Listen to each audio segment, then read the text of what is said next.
Previously on Flatlanders. Everything that comes out of that TV is programming. It's scripted.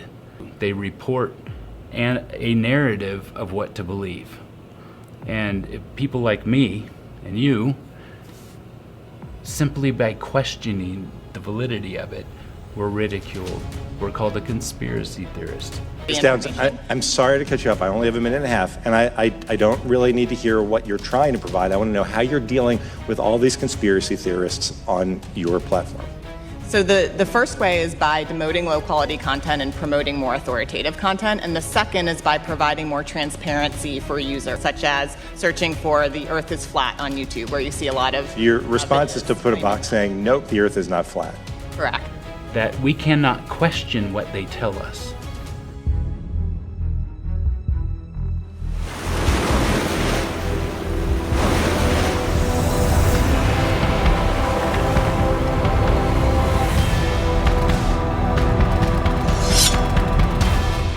And this is, what we're up against, but until we actually go out and do it, you heard how he was shut down from YouTube. And that's kind of what's happening. They're just shutting us down. They're trying to get us to be quiet. If we really didn't matter and we didn't, our words didn't mean anything, let us talk. But no, we're making a difference and we're making waves because the ball is going down.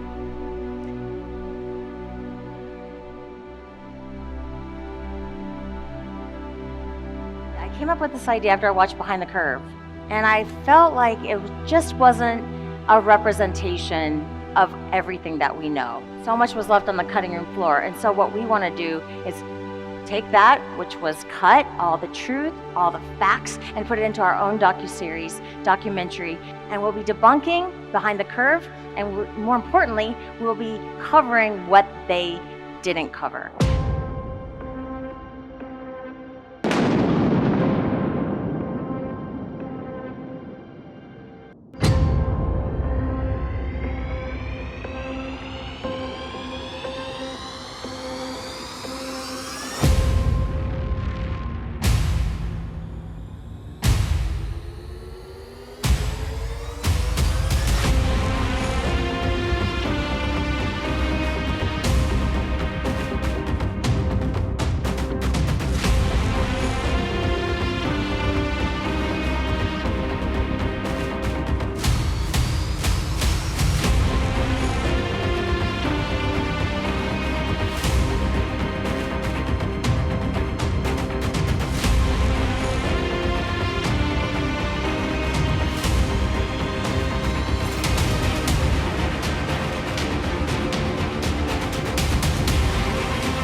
Secret is I just smile and say follow me.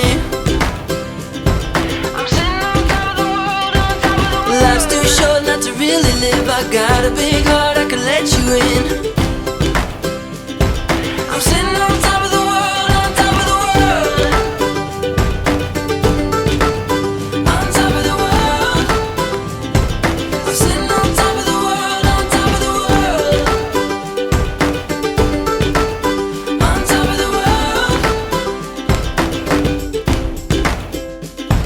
I'm sitting on top of the world, on top of the world.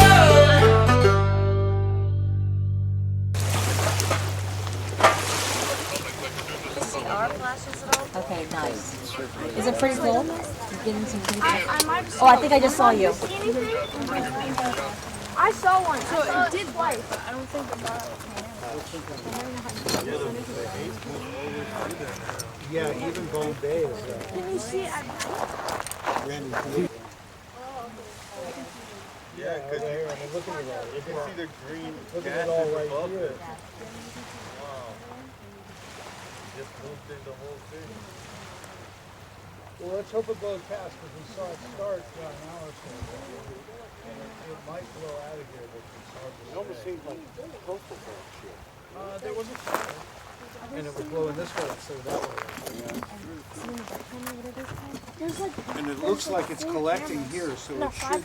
Pretty soon we're going to figure out the genius of this Nobel guy, because if we just did some dynamite in the distance, we'd be able Oh my gosh. Just find out where they're located. He is a genius. Nobel. The Nobel guy. It's like, look for the explosion.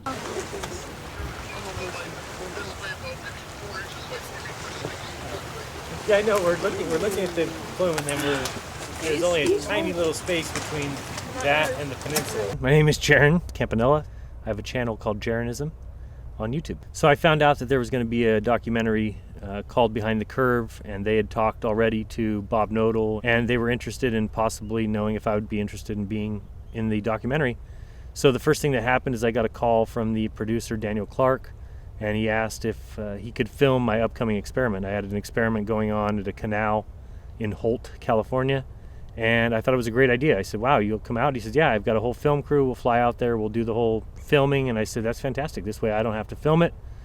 Just be one less thing on my plate. So I welcomed them out and thought it would be fantastic for them to come out and film an experiment. They were going to be pro-flat Earth, that they weren't going to try and make us look bad, or they weren't going to try and make this movement seem silly. They were on our side. So I thought that was good, and I was open to them, filming the experiment and, doing the documentary. But what ultimately happened was they misrepresented an experiment I did by basically taking an out-of-sequence part of it, putting it at the end of a film, and it was just completely out of sequence, misrepresented.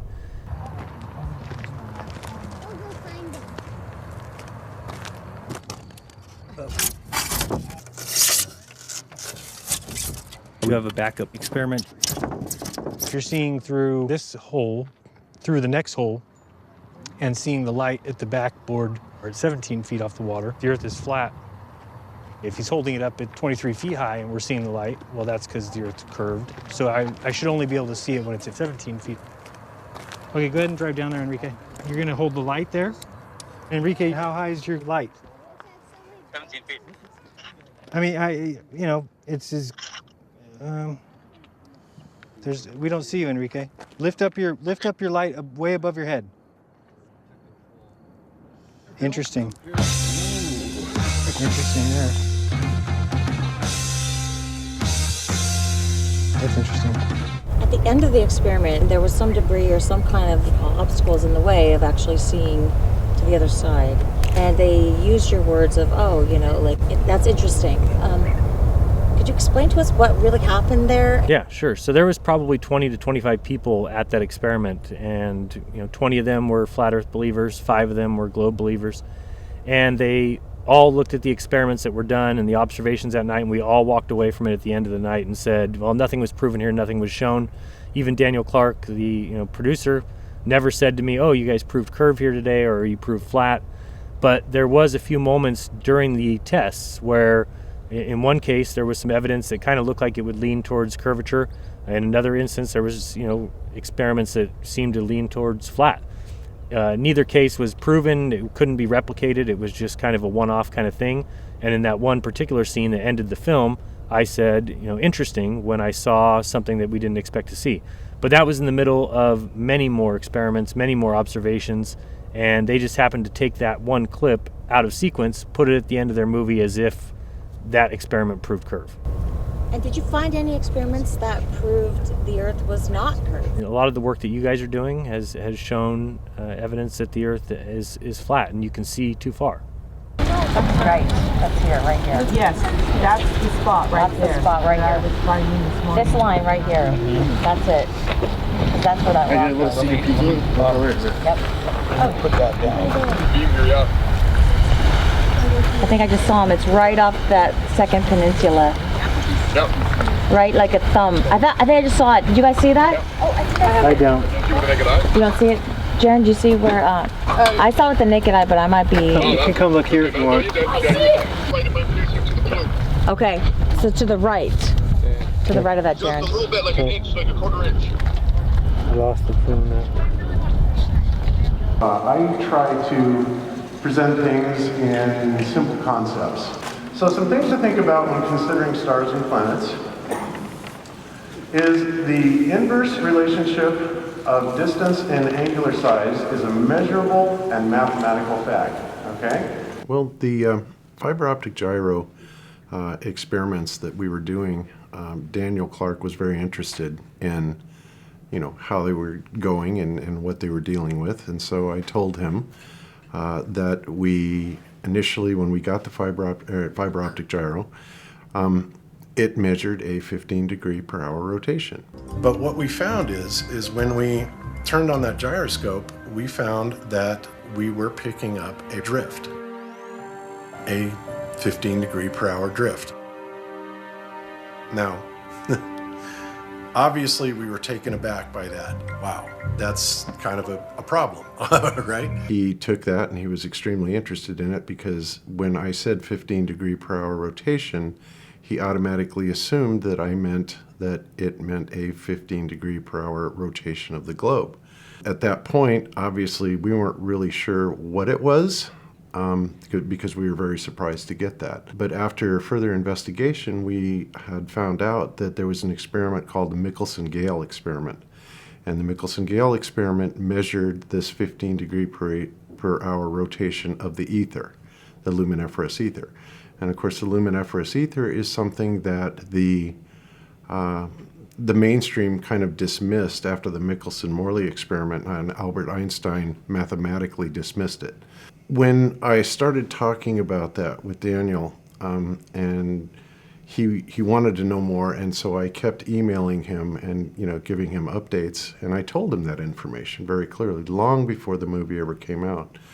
But for whatever reason, he decided not to use it. He just wanted to put that, that soundbite essentially in there. That along with, my quote at the meetup when I said, if this got out right now the way that it was, it would not look good for the flat Earth, community, which obviously it wouldn't. But we, we didn't really know what it was. We want to have proof there's no curvature. And if we can do that, it's game over. But the rotation is not looking good at this point. We don't want to blow this, Right. I mean, we got $20,000 in this freaking gyro. But yeah, if we dumped what we found right now, it'd be bad. It would be bad. So what I just told you is confidential. Okay, I won't say anything. Not any one single experiment proves anything conclusively. That's why we're building a preponderance of evidence. Going back to Michelson-Gale, I told him, I said, look, Michelson-Gale detected this very same thing, and I said, if the globe Earth community would have wanted to use this as their absolute proof of the globe Earth, they would have said, look, there it is. That is the 15 degrees per hour rotation. There's our proof of Earth rotation. But they didn't. And the reason they didn't, it has everything to do with the Michelson-Morley experiment, which is the same type of laser interferometry experiment, except it is measuring linear velocity instead of angular velocity. Again, I told Daniel Clark all of this in an email. I sent him a video on it that we had talked about on Globebusters, and he simply chose to not put it in there.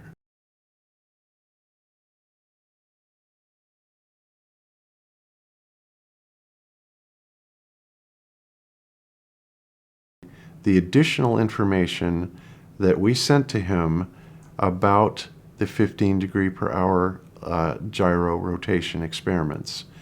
We sent it to him. He chose not to use it, and he chose to portray us as if we had detected rotation of the Earth. He betrayed my partner, Jaron, by inserting a piece of the footage that was taken at the very beginning of the experiment, where Jaron had a look in his eye and said, interesting, which was completely unrelated, but what he made it look like was that they had just measured curvature, and Jaron's going, oh, interesting. Absolutely deceitful, despicable behavior, Daniel.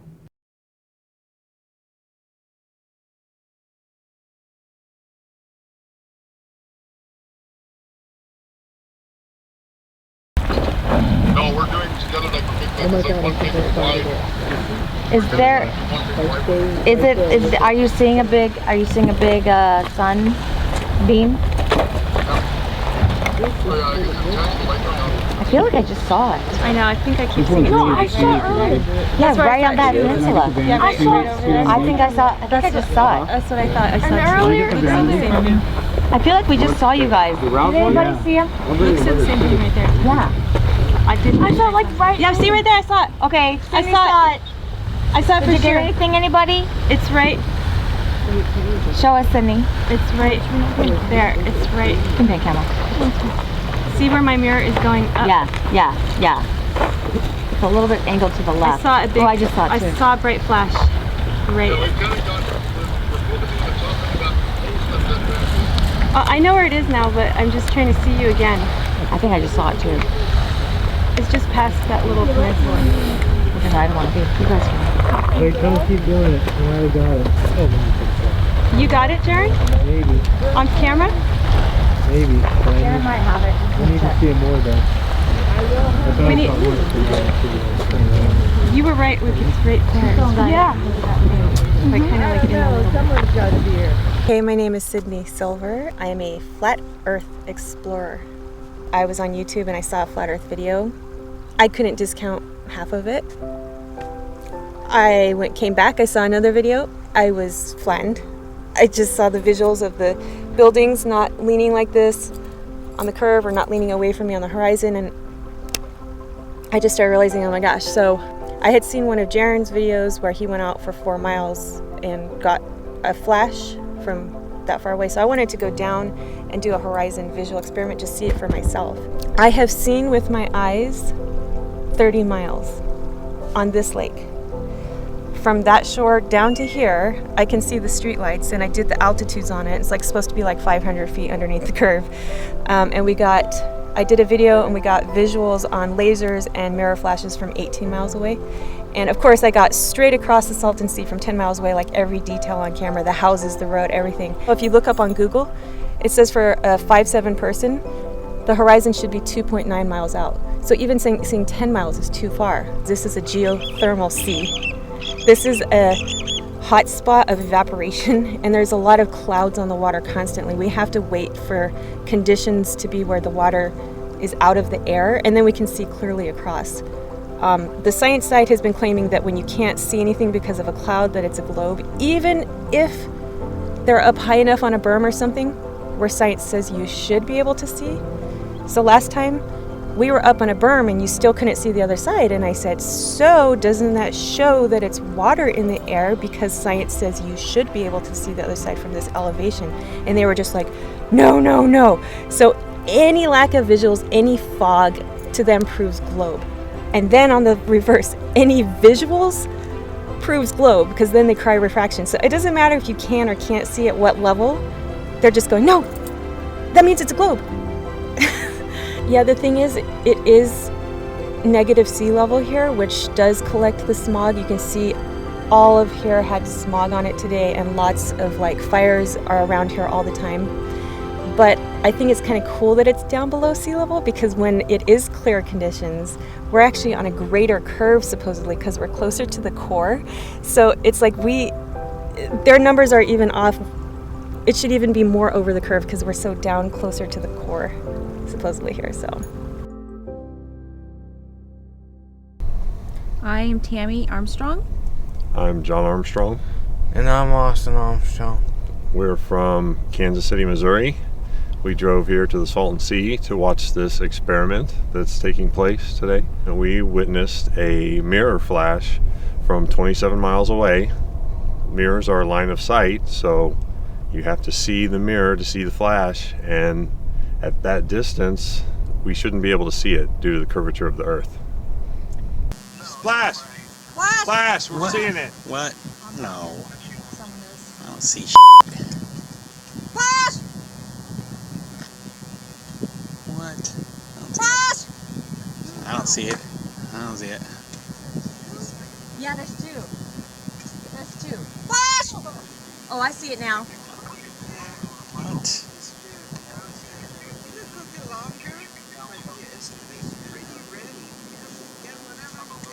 Flash! Flash. Wow. Our flash is probably delayed too. No.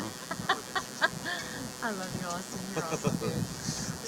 Austin is awesome. That everybody used to say that. Flash. Hot flash. Raise your hand. Hot flash. Well, we got the end of the sunset. We got Venus in the sky. Oh man, that's great. Wow, that works perfect. Come down here to this, Randy. Oh, hold on, hold it. Setting up some lights for laser observation. 27 miles in this direction to the north. We pan across, and there's that beautiful full moon rising above the clouds.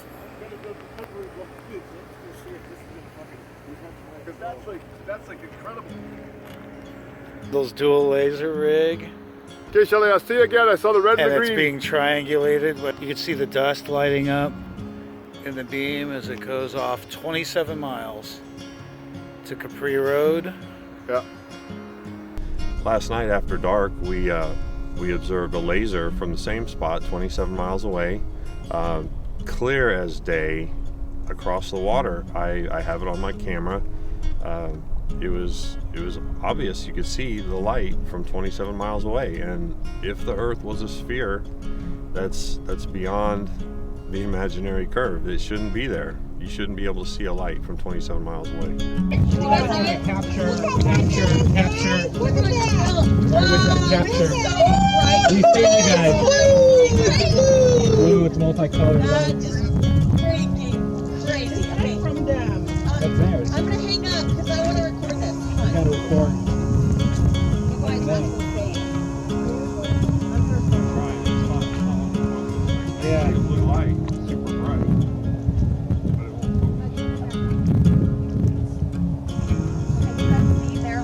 Green.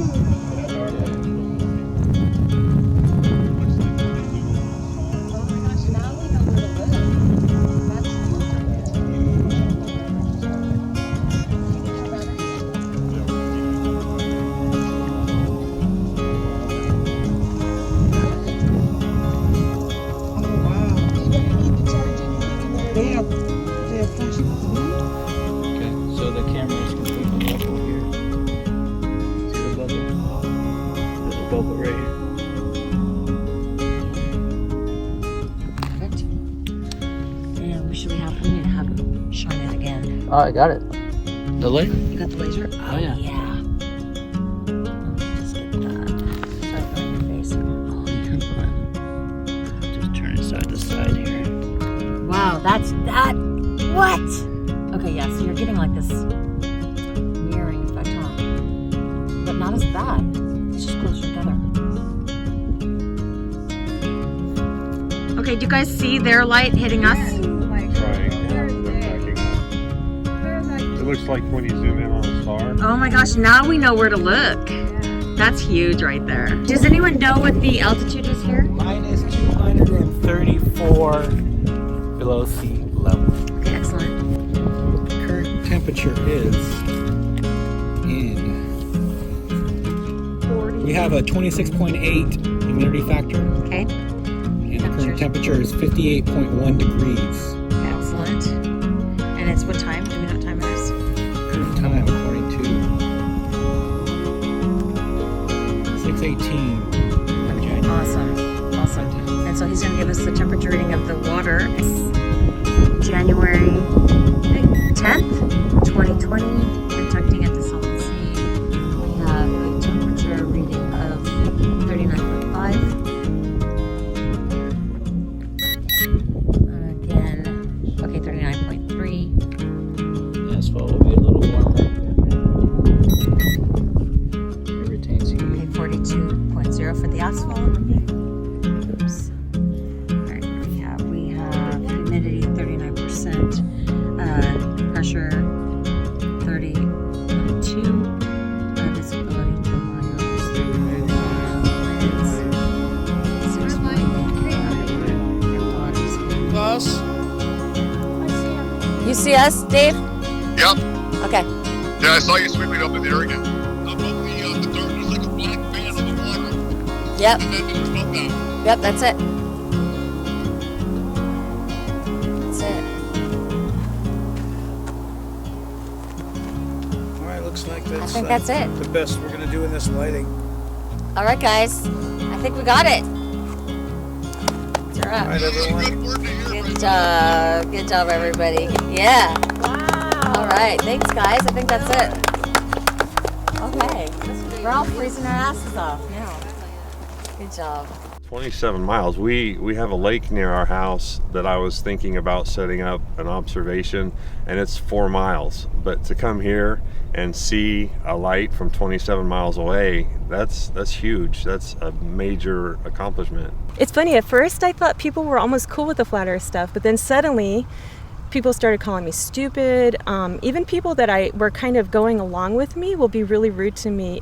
I mean, like that I thought understood me, not going along with me.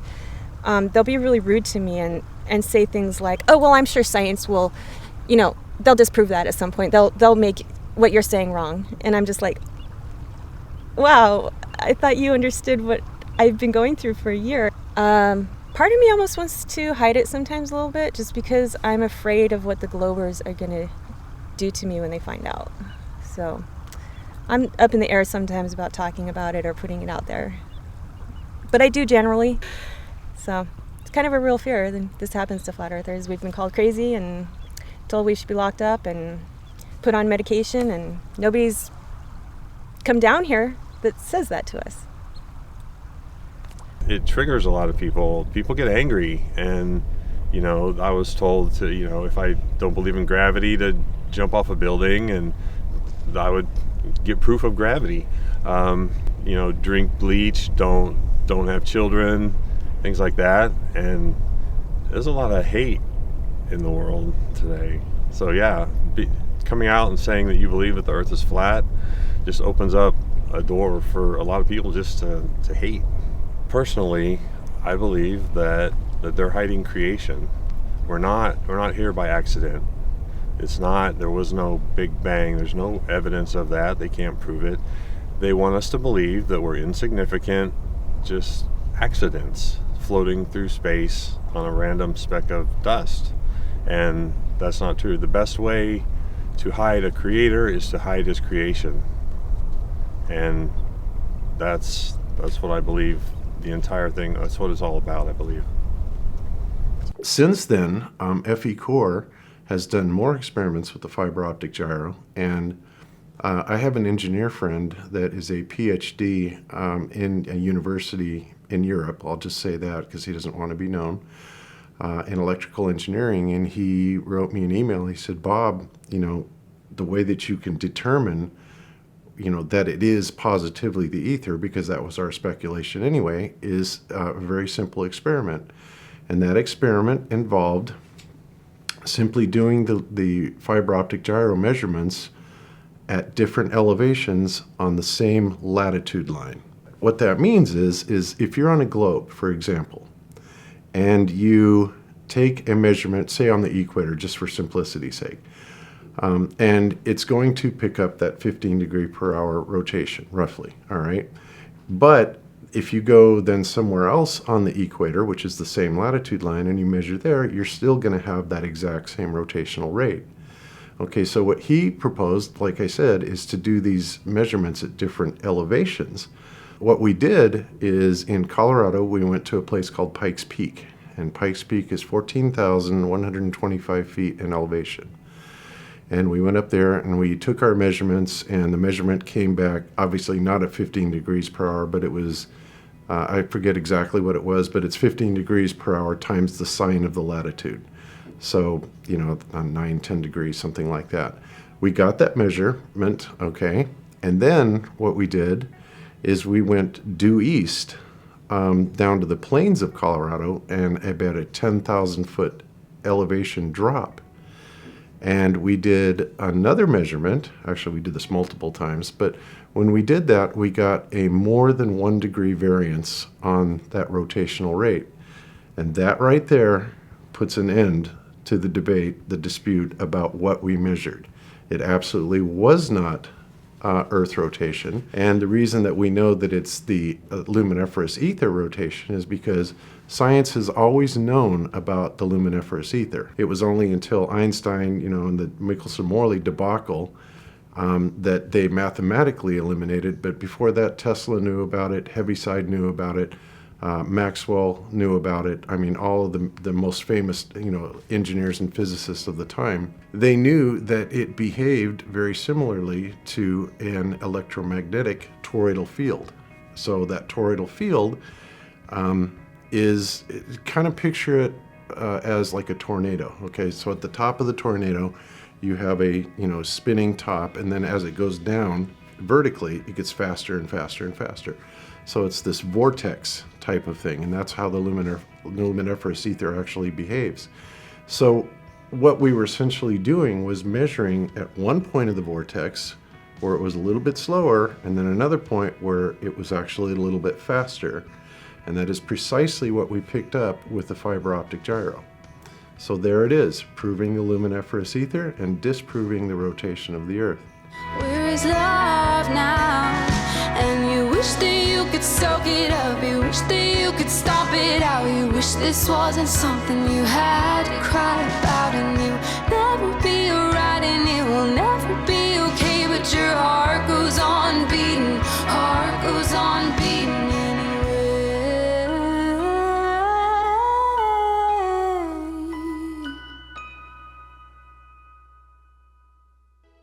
Okay, The Plain Truth, interviewing Bob Nodell, take one. My name is Bob Nodell, spelled K-N-O-D-E-L, and I spell Bob backwards. Make note of that. Mr. Bob Nodell.